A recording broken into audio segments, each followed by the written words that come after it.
इलाका किसी का भी हो धमाका, जो भी बुधिया वाले सचिन मलगाम का होगा।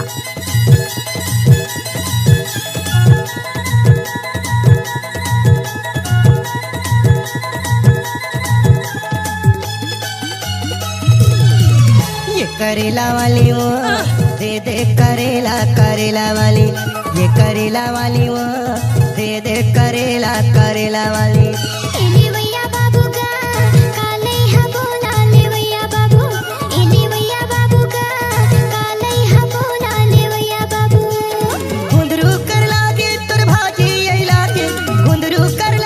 सचिन मलगाम पताल तुर चूहा झोर ये बाई एली भैया बाबू का काले हा बोला ले भैया बाबू, एली भैया बाबू का काले हा बोला ले भैया बाबू।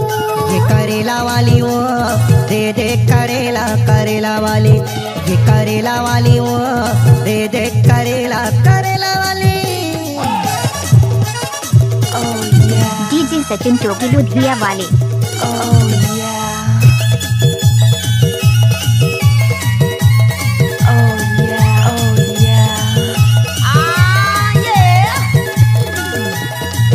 डीजे सचिन मलगाम।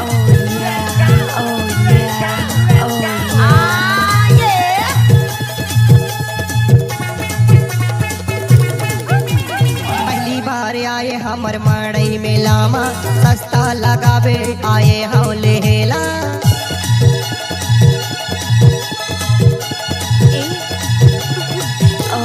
पहली बार आए हम मैं हाँ बेचेला, नो है बाजारू यहाँ घर के करेला। मुनगा अइला है जपटी है सेमी, मुनगा अइला है जपटी है सेमी, कोहड़ा हसारा थावे तो। डीजे सचिन मलगाम। भैया बाबू का काले हा बोला ले भैया बाबू, ये ले भैया बाबू का काले हा बोला ले भैया बाबू। करेला वाली वो दे दे करेला, करेला वाली ये करेला वाली वो दे दे करेला, करेला वाली।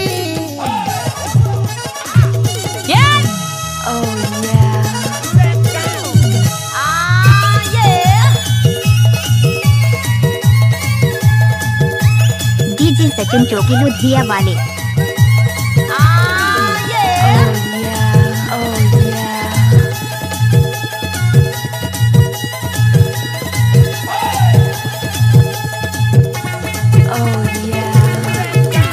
तोड़का तोराई मोरे मनमा समाजा, कुंदरू करेला मोरे झूला तर साजा।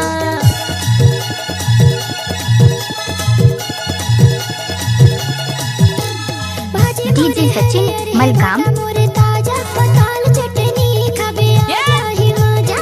कै रुपया पाओ यो कत काहे भाव, कै रुपया पाओ यो कत काहे भाव, दे देना मोला तह जल्दी से तोल। ए बाई अरे देना वो दौलत तो होगा नहीं देखस, जल्दी करना, जल्दी कर मोला जाना है, जल्दी जल्दी तोल। ये ले भैया बाबू का काले हा बोला ले भैया बाबू, ये ले भैया बाबू का काले हा बोला ले भैया बाबू।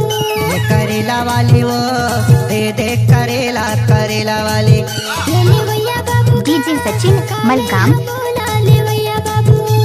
कुंदरू कर लागे तुर भाजी आई लागे, कुंदरू कर लागे तुर भाजी आई लागे, पताल तुर चूहा झोर ये बाई।